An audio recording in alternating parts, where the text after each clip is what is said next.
This is what we talk about when we talk about rewatching films. This is what we talk about when we talk about rewatching films. This is what.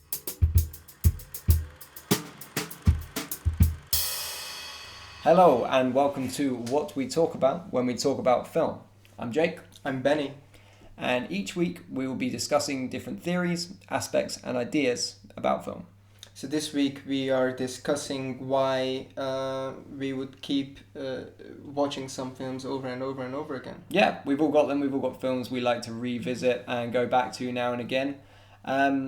Sometimes it can be quite obvious why we like to rewatch films. We like to rewatch comedies to share in a joke with a group of friends. We watch cult films to feel like part of a larger community. And we watch films like It's a Wonderful Life every year because it's a tradition of the season. So we mainly want to focus on films that we ourselves, without any judgment, would want to watch on our own, basically, at home. Yeah, so this isn't your kind of Star Wars films that everyone sort of goes back to and rewatches. Yeah, not jumping on the bandwagon. This is about our honest selves. Yeah, and the strange personal experience that individuals have that make them latch on to a certain film and why that might be. Now, me personally, I often find myself in the mood for blood. No need to get scared. What I'm talking about is these revenge horror films that I really enjoy.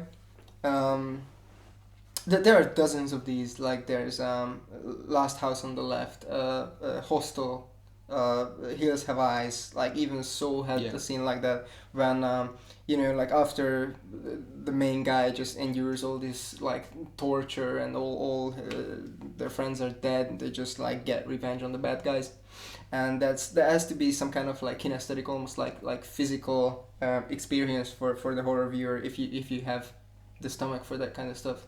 I just really get a kick out of watching that. Yeah, I don't know. It could be just me. No, I think the simple reason is the reason we want to rewatch a film is to guarantee a feeling that we know we've had before. It's a no-risk scenario. If you're feeling in a sad mood, you might watch a film you know is sad, or you might watch one you know is happy to try and change your mood. Or if you're feeling angry or vengeful. Yeah, exactly. In my case, that has to be some kind of anger, some kind of frustration that I live through, these already known films. Yeah, exactly. It's like playing the drums or playing squash, just taking it out, but taking it out of the film. Literally like that.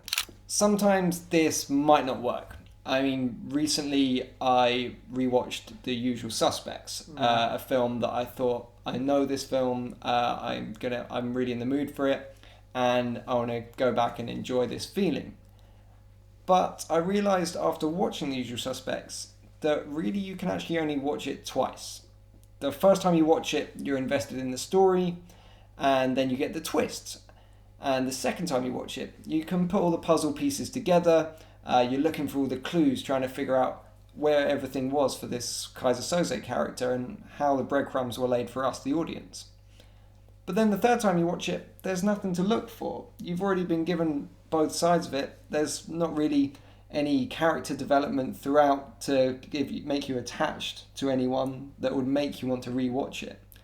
We know the plot come the end of the film is actually irrelevant, so why would I want to watch it again? Yeah, exactly. I feel like it's, again, as you said, it's two viewings and then it's over, because the second time you can just feel clever about yourself, especially if you watch with friends. But even on your own, you look out for those clues that didn't make sense the first time.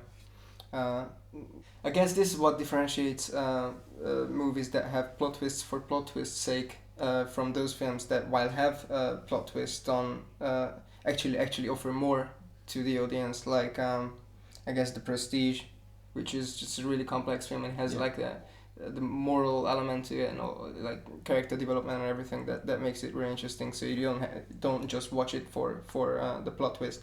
Or Memento, which is just like fantastically written in a way that is just mesmerizing to watch. Or even Citizen Kane, which is one of the oldest plot twists there is. Yeah. And these films are actually well-made films, and we can enjoy rewatching them for the pleasure of watching them. Yeah.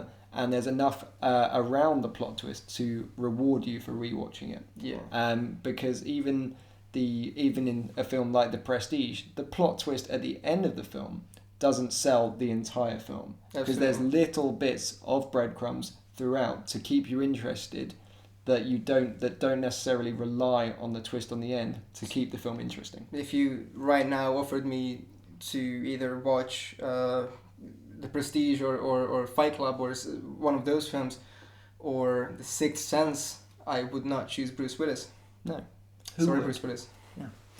Even in literature, there's a book by Barnett, Burtos and Bermans, which sounds like something out of Diagon Alley. It's called A Dictionary of Literary Terms, and in that they say one can rarely reread works depending on surprise. Once the surprise is gone, the interest is gone. I think that's definitely the case for these types of films. But then other films we watch are probably going to be bad.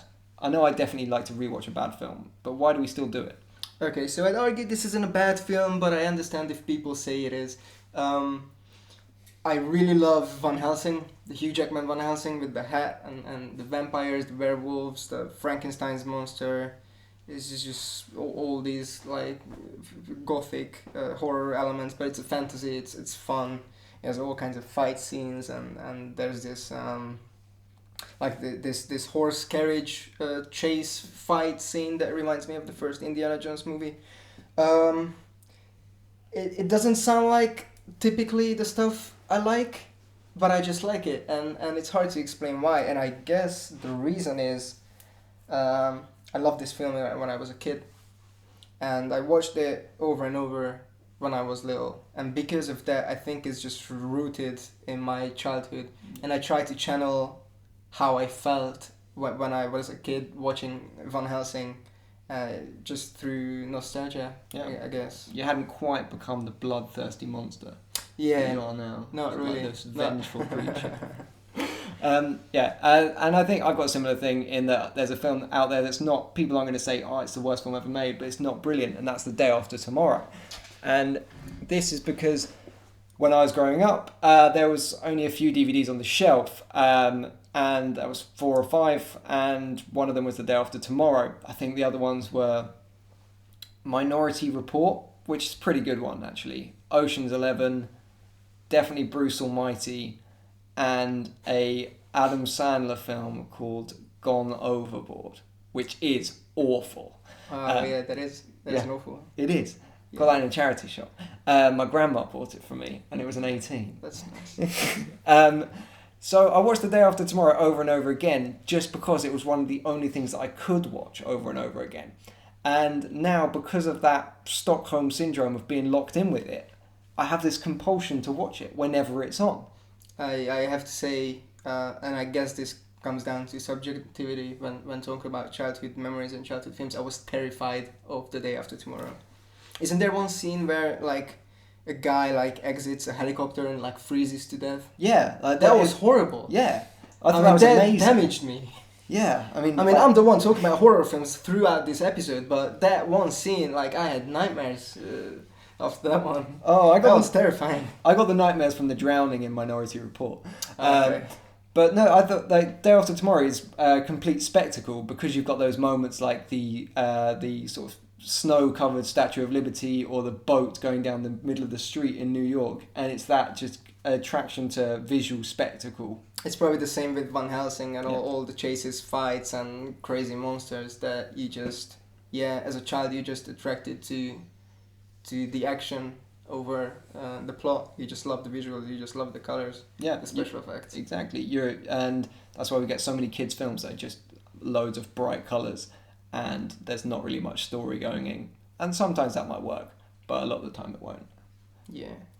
But we could really be reaching the end of this era maybe, because kids now don't just have 4 or 5 DVDs on the shelf and have to rotate them.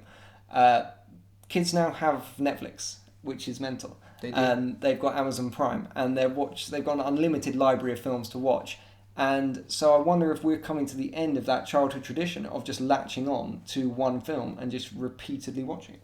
You could be right. Then again, I have a little brother and he keeps watching the same films over and over, even though he has a lot of them and he has access to Netflix as well. So maybe it just comes down to kids picking their 4 or 5 favorites and just sticking with them no matter what. regardless of time. I could be wrong, I don't know, but it's just... I mean, you need to go over there with a copy of Hostel and give it to your little brother. I should try that. Children, who knows why they like the films they like, who knows what keeps them attached. We only know that at some point they grow up, and maybe 10 years later they rewatch Scooby-Doo 2 Monsters Unleashed, and they die inside.